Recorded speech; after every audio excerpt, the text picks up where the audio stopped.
All right, looking at Chapter 4, Simplifying Expressions and Solving Equations. We're going to start off with Section 4.1, Commutative, Associative, and Distributive Laws. And we're going to begin there with the definition of equivalent expressions. And these are expressions that represent the same quantity.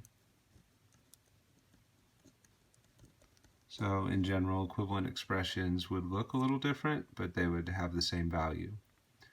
So now we're going to look at some equivalence laws, and the job of equivalence laws are tell us things that we can do to expressions that change the way they look, but not change their values. And the first of those is the commutative laws, and there's two of those, one for addition and one for multiplication. And they state that if a and b are real numbers, then a plus b is equal to b plus a. That's our commutative law of addition. And a quick example of that would be something like 3 plus 7 is the same as 7 plus 3.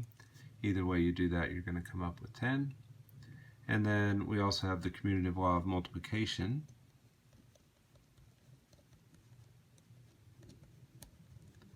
And that one states that a times b is the same thing as b times a. And the example there would be that 3 times 7 is 21, but 7 times 3 is also 21. So you can rearrange an addition or you can rearrange a multiplication, and that doesn't change the value of that expression.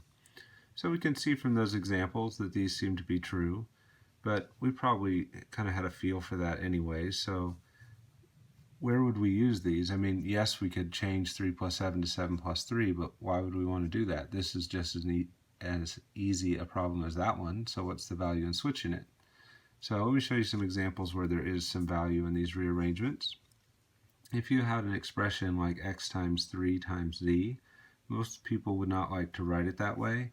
They would rather have the 3 out front.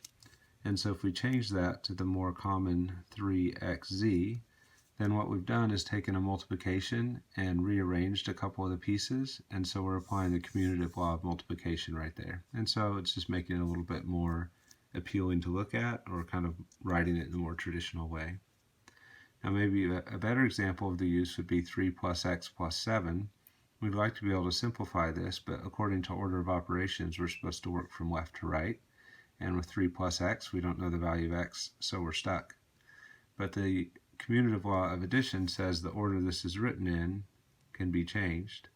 So I could take that x and the 7 and reorder those. That's the commutative law of addition, rearranging addition problem. And now I can work from left to right, and the 3 plus 7 is 10. And I have the 10 plus x, and I could stop there, but a lot of people like to write the x term first. So I can rearrange that as x plus 10, and when I do that, I'm using the commutative law again.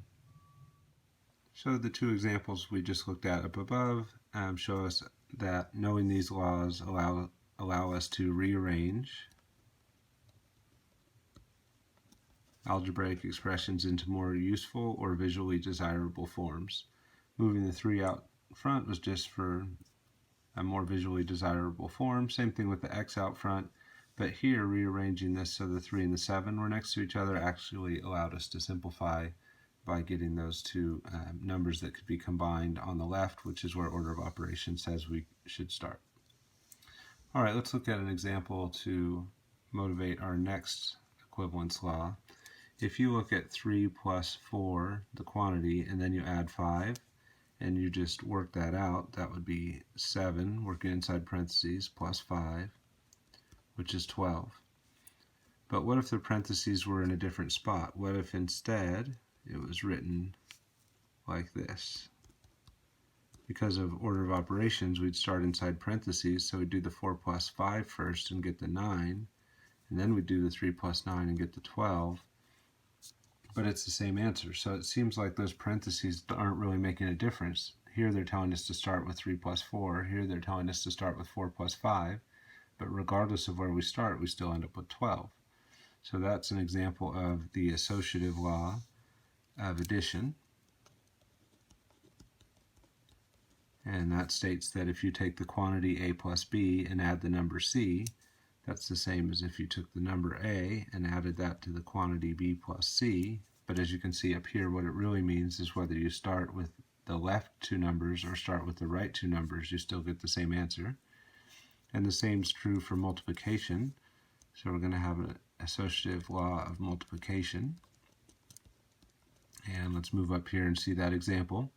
So the way this is written, you would start in parentheses, and 3 times 4 would be 12. And then you'd still have that 5, and 12 times 5 would be 60. But what if instead of starting with the 3 times 4, what if we had parentheses telling us to start on the right with the 4 times 5?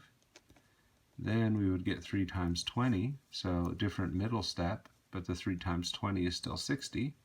So it seems like whether we start on the left or right in a multiplication problem doesn't matter, and that is what an associative law of multiplication is telling us. So the quantity A times B times the number C is the same as the number A times the quantity B times C. And looking at a couple quick examples of how that would be useful.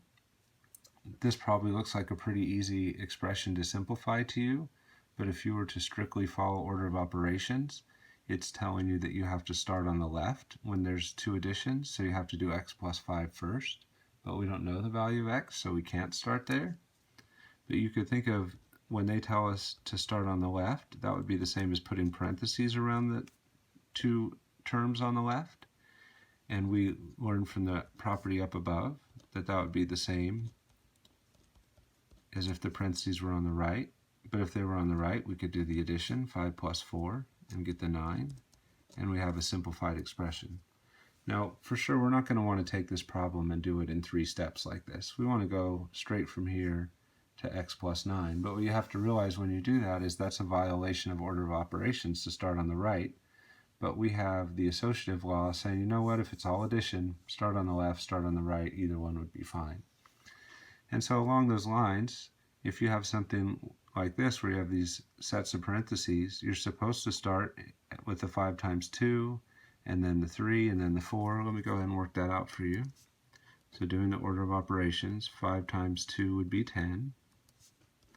And then going inside the next set of parentheses and working that out, 3 times 10 would be 30. And then times the 4 would be 120. And we could follow it through that way, but my claim would be that the job of the associative law of multiplication is to tell us that when it's all multiplication, you can do it in any order you want. So I would argue that what we could do right away is just clear the parentheses completely and then work in any order. And so let me try that when we do these two and these two. So the 5 times 2 is 10, the 3 times 4 is 12, and then the 10 times 12 gives us 120.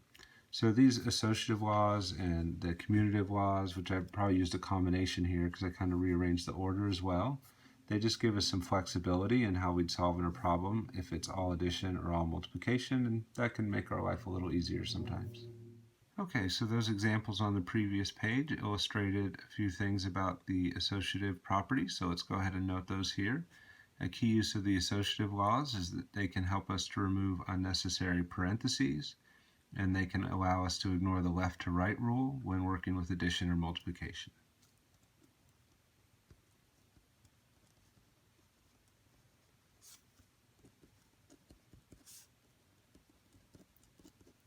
So we saw the removal of the parentheses in our second example, and the first one showed us that we didn't have to work from left to right when it was all addition. All right, we have one more equivalence law. Let's look at an example that illustrates that. Suppose that you had this expression where we have the parentheses telling us that we're supposed to start out by adding the 4 and 5 to get 9, and then we can finish it off and do the multiplication and get 27.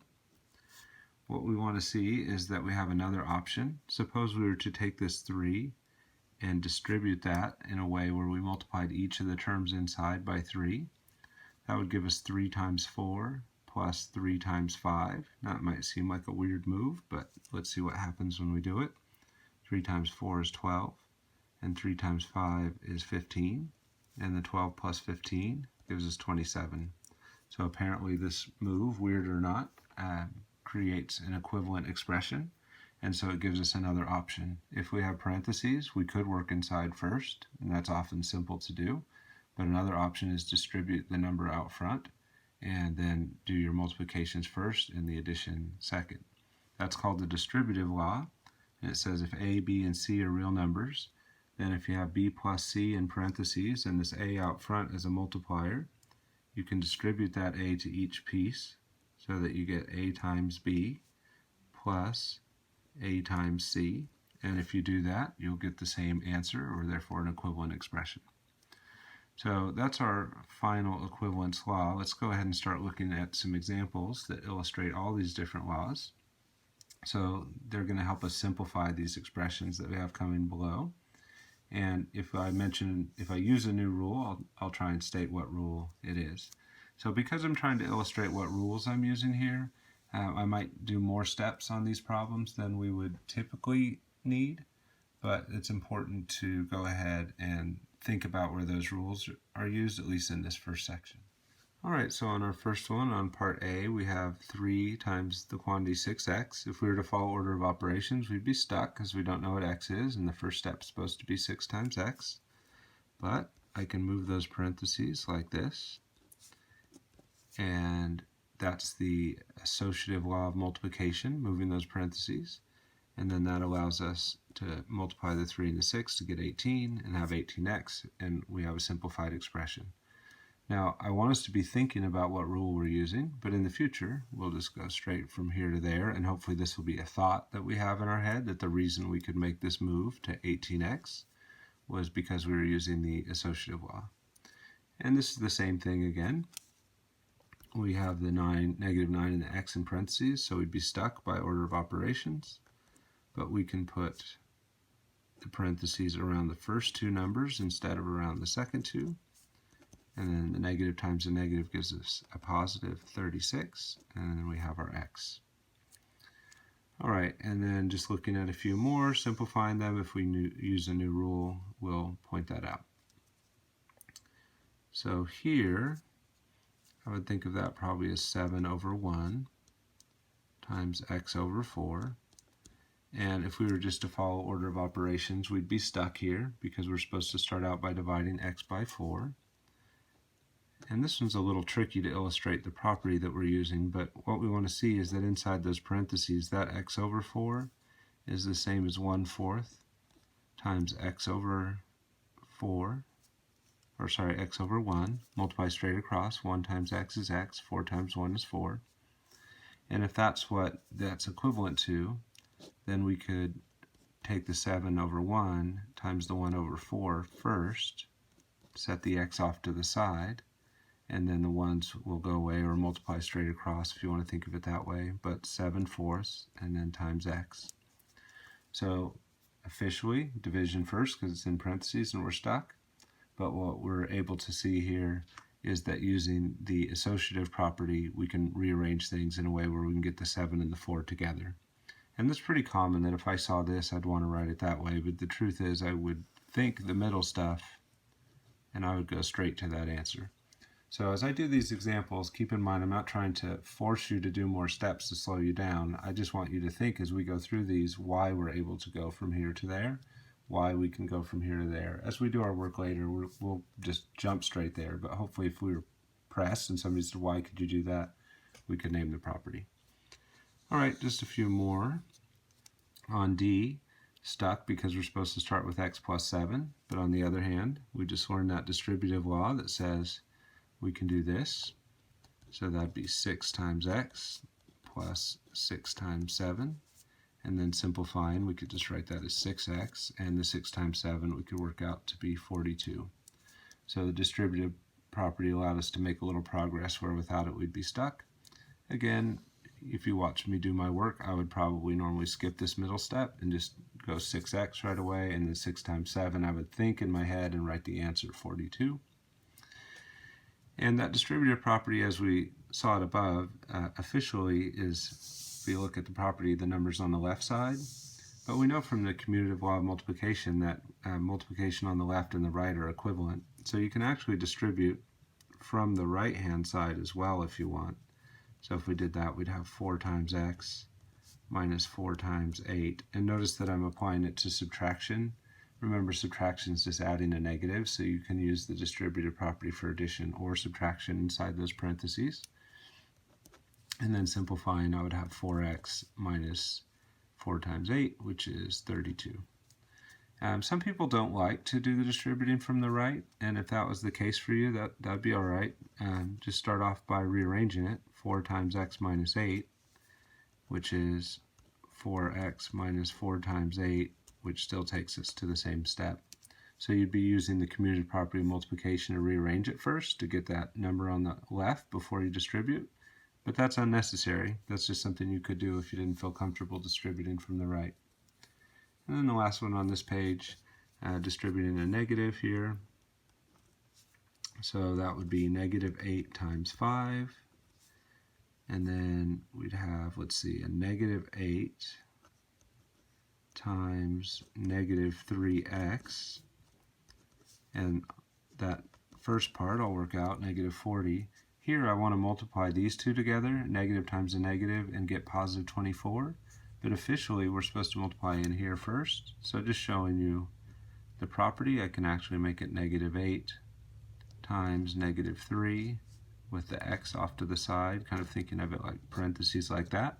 That would be using the associative property. And then simplifying that, I get the negative 40, and these two negatives make a positive, and 8 times 3 is 24, and then I have my x. And that would be fine as an answer, but personally I'd probably rewrite it as 24x minus 40, which is just another example of the commutative law, saying this is addition, I want to switch it up and write it in the other order. And officially this would be plus negative 40, but we know from past work that that's the same as negative 40. So a lot of these steps could be combined or done right away. I would probably go from here straight to here if I wasn't trying to illustrate the use of all the laws. Negative 8 times 5 is negative 40, and here the negative times the negative gives a positive, and 8 times 3 is 24. All that would kind of normally happen for me at once, but again, just being careful in this first section to show you how all the laws are being used. Continuing on to page 3, I want to go ahead and just show you some more examples of using the new laws and properties, and I'll state which one as we go through.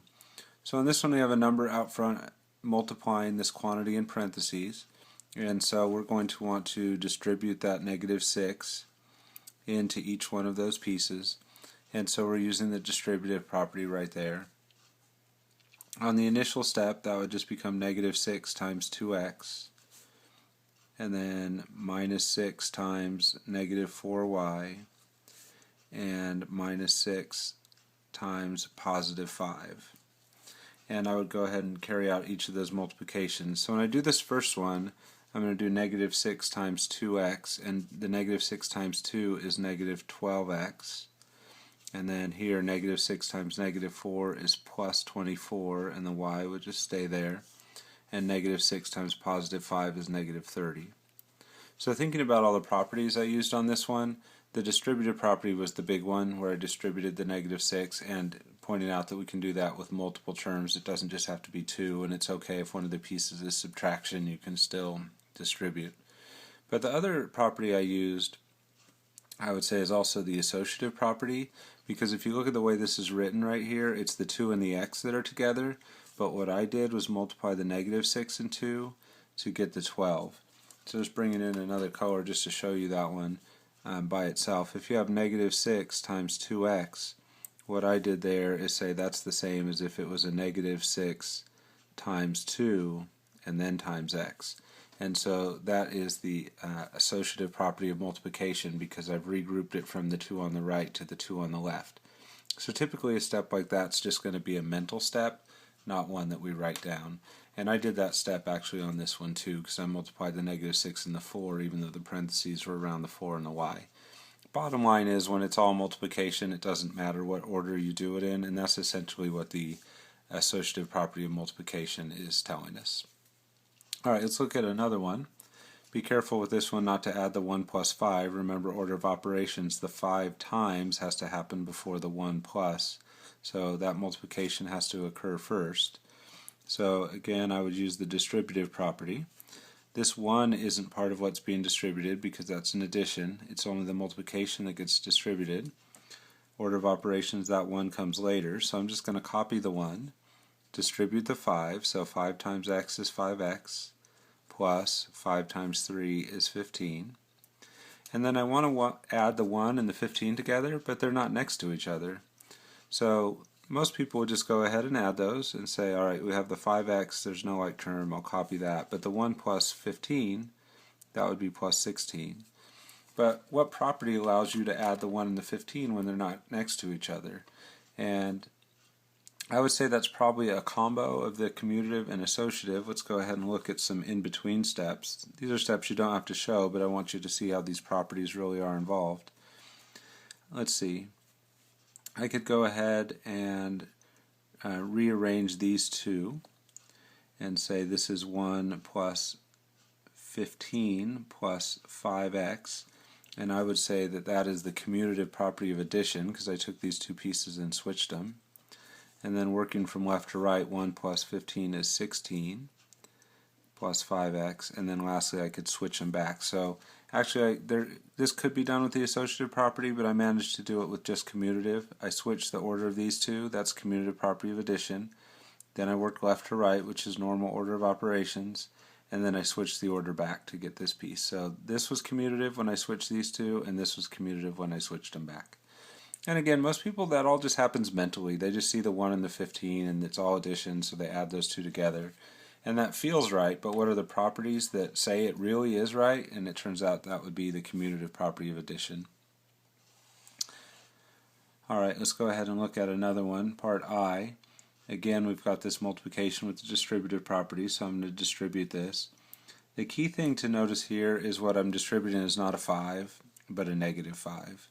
So I'm going to write this one out. That would become negative 5 times 2x, and then minus 5 times negative 3. And the plus 7 does not get the 5 multiplied by it. I'm only distributing to the stuff that's in parentheses, and the 7 is out. So that just stays as a plus 7, and we'll deal with that later after we've worked out these other pieces. So that was the distributive property right there. And then negative 5 times 2 is negative 10x. And just like up here, that's actually using the associative property, but I'm just going to do it mentally rather than write it out. And then negative 5 times negative 3 is plus 15. And then we have a plus 7. And most people then combine these without giving it much thought, and I'm going to go ahead and do that too. Negative 10x, and then 15 plus 7 is plus 22. But the truth is that we used one of the properties right there as well. We used the associative property of addition. We use the associative property of addition here because if you were to follow order of operations on this step right here, you're supposed to work from left to right, which means we should do negative 10x plus 15. But we don't know the answer to that, so we'd be stuck. So what I did instead is I added these two together first. And so even though normal order of operations says go from left to right, the associative property says parentheses are on the left could be moved over to the right when it's all addition, allowing me to ignore that left to right rule because it's all addition. So when you don't go left to right on something that's all addition subtraction and you do some other order instead, that's the associative property of addition that you're using right there. Alright, let's look at another one. On part J, we just have a negative sign in front of the parentheses, and I want to distribute, but what do I do when it's just a negative? So what we want to do is think of that negative as if it was just a negative 1 times 4x minus 3y. So if you just have a negative sign in front of parentheses, it's the same as if you had a negative 1. And then when you think of that as a negative 1 times, all of a sudden, because it's a multiplication, the distributive property applies. And you do negative 1 times positive 4 is negative 4x, and negative 1 times negative 3, those two negatives make a positive, and you get 3y. So if you want to distribute a negative sign and you want to think about the math on that, you make it a negative 1 and use the distributive property. If you want to do it quickly and skip the middle step, then you'll notice that what happens when you distribute a negative, because it is multiplying by a negative 1, you just end up changing the signs. So the positive 4x becomes negative 4x, and the negative 3y became a positive 3y. And that's always the effect that you get of distributing a negative 1. So a lot of people will just skip from here straight to there without showing the minus 1 step. Alright, let's go ahead and move on. So this is just that same principle again. We have that negative in the front, so I'm going to distribute that, and this time I'll do it the faster way. I'm just going to use that negative to change both signs. So this positive x becomes negative x, the positive 1 becomes a minus 1. And then what I want to do is combine the 4 and the minus 1. Let me go ahead and show you some of the steps here, even though we could just do them in our head. I'll go ahead and rearrange things a little bit. So when I do that, if I'm rearranging, that's the commutative property, and the addition, subtraction, we think of all that as addition. Remember, subtraction is just adding a negative. So I would say that was the commutative property of addition right there. And then if you look at this, the only things I could combine are the 4 and the 1, but that's not left or right. So in essence, I want to treat it like there was parentheses right there and work on the right first instead of on the left. And that's the associative property of addition that says do it in any order you want when it's all addition. So that becomes negative x, and then 4 minus 1 is plus 3. So that would be the answer to that one. Alright, let's look at a final one. This is one we've already been looking at, the distributive property, but what do you do when there's a fraction? And the answer is, well, same thing as you do with any number, you distribute it. The only thing that might be different is a little harder to just do that quickly in your head, so you might end up slowing it down a little bit, taking your time, showing a little more work. So this would be 2/3 times the first term, 6x, plus 2/3 times the second term, which is a 9. And then because these are fractions, you might want to make the other two fractions, so I'll put both of those over 1, and then I can start thinking about some canceling. This 3 goes into that 6 twice, this 3 goes into that 9 3 times, and then I can multiply the leftovers. 2 times 2x would be 4x. On the denominator I still have a 1, but if I only have a 1 I don't need to write that. And then 2 times 3 on the numerator there would be plus 6, and in the denominator all that's left is a 1, so the simplified version would be to write those fractions without the 1 in the denominator. So distributive property still works the same for fractions as it does for integers. It's just the multiplication won't be quite as fast, so you might need to write it out a little more carefully and show your work just to make sure that you get through smoothly on the fraction problem. So on this one and this one we had a negative that we distributed. And I said the way you do that is you deal with it as if it was a negative 1 times. And this property is just stating that right here, that if you have negative 1 times something, that's the same as if you just had a negative. And if you look at what we did up there, we really used it in the other order. If you have a negative in front of something, that's the same as if you had negative 1 times that thing. And then remember, in the case of the parentheses, what effect does that have when you distribute that negative? It just changes the signs of the stuff that's inside. So positive, negative became negative, positive, and here they were both positive, and after distributing the negative, they were then both negative afterwards. Alright, continuing on to page 4, I just want to show you a little bit of calculator stuff here. First thing they want us to do is simplify these expressions, and that's fairly straightforward to do. This is, most of us would just go straight to 15x on this. I'll show you the property again since the properties are new. We could move the parentheses from the right side to the left side and make it 3 times 5 in the parentheses and then the x. And then 3 times 5 is 15, and the x is still sitting there, so we get 15x. So that's just the associative property of multiplication, changing the order from working on the right first to the left first. And then this one, distributive property, very straightforward problem, pretty simple numbers. 5 times x would be 5x, minus 5 times 7 would be 35. So here's one where we're using the associative property of multiplication, another one with the distributive property. Nothing too complicated there. I just wanted you to see something new, which is how you can check your work by evaluating something they're asking us to do. And the idea that they have there is that you can check your work by plugging a number into both the left side and the right side. So there's the initial work. Now let's look at the check. When you go to check by evaluating, don't use a number like 0 or 1. Pick something a little different. Let's go with, say, x equals 4. So I'm just kind of pulling that out of thin air, but it's not a good idea to use a 0 or a 1. So I'm going to plug in x equals 4 into the left. So the left-hand side becomes 3 times 5 times 4. So what would that be? In parentheses, 5 times 4 would be 20, and then 3 times 20 would be 60. Now if I've done a correct job of simplifying this, I'll get the same thing if I plug 4 into the right-hand side.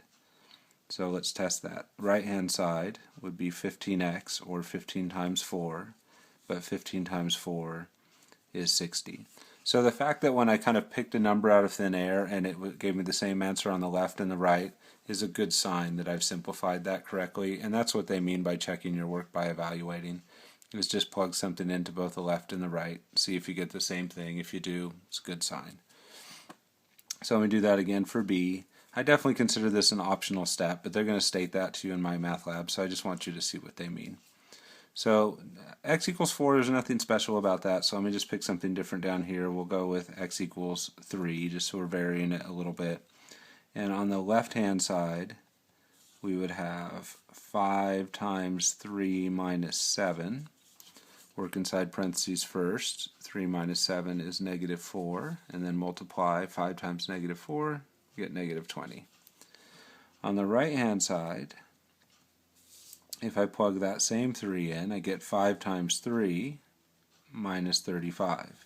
So I do the multiplication first, 15 minus the 35, and 15 minus 35 is also negative 20. So again, just kind of picking a number somewhat out of thin air, plugging it into the left and the right. If you get the same number on both sides, that doesn't prove you've simplified it correctly, but it's a good sign, because they're supposed to be equal for any value of x. So if you just kind of pluck a number out and it works, good indicator. Alright, let me go ahead and show you another version of that uses the calculator. So let's simplify the right hand side and then graph by hand and also check on the graphing calculator. So when I go to simplify the right hand side, I want to use the distributive property on this because of the multiplication. So I get y equals negative 4 times x, which is negative 4x, and then plus negative 4 times 2, which would be negative 8. So if I've used the distributive property correctly, that would be the simplified version. And then this is also, now that I've written it that way, we've got slope-intercept form. So now we're looking at y equals mx plus b. Sorry, mx plus b. Let me make that a b. So what does that mean? It means that m is negative 4 and b is negative 8. And b is the y-intercepts y-coordinate, so that means we go through the point 0, negative 8, and we have a slope of 4. And for the slope, that's change in y over change in x, so that's negative 4 over 1. So they want me to graph this by hand. The first point there, 0, negative 8, is kind of a messy one in the sense that it's down 8 units, and I've only got 7 squares here, so I'm going to have to number in 2s to get down there. So 2, 4, 6, 8, 10, 12, and so on. So I'll mark the negative 10, and 2, 4, 6, 8, 10 this way as well. And then on the horizontal, I'm going to be only moving over 1 unit, so I can just number in 1s. That'll be fine. 1, 2, 3, 4. 5, 6, 7, and 1, 2, 3, negative 4, 5, 6, and 7. So I go through the point 0, negative 8, over 0, down 8. And then the slope is negative 4 over 1, so if I go over 1 and down 4, I should be back on the line. So from that spot I'm already at, I want to go over 1, and then down 4. Now this is the tricky part. I numbered in 2s, so going down 4 is 2, 4. It's only 2 squares. And so this would be my new point right here. And then that's going to be the line.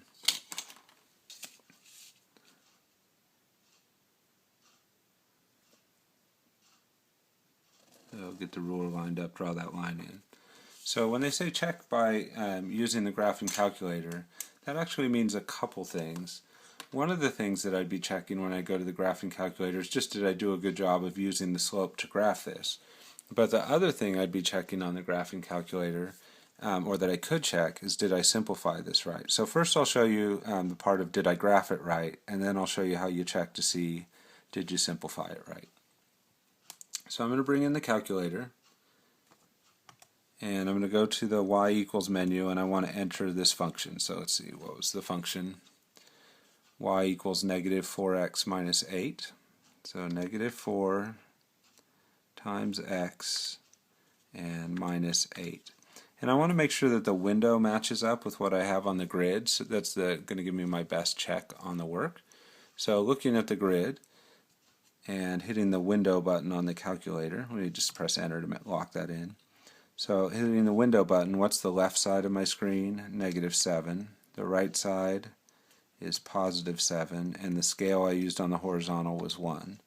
On the vertical, I went down as far as -14, as high as +14, and I numbered in 2s, 2, 4, 6, 8, 10. So, and that's already set as a scale of 2, so I can leave that alone. And I've entered the graph in, so if I hit the graph button, I should see a picture basically like that. And that looks roughly the same. So that's a good indicator that I did my graph right. Now, as far as checking to see did I do the simplification right, here's the trick for that.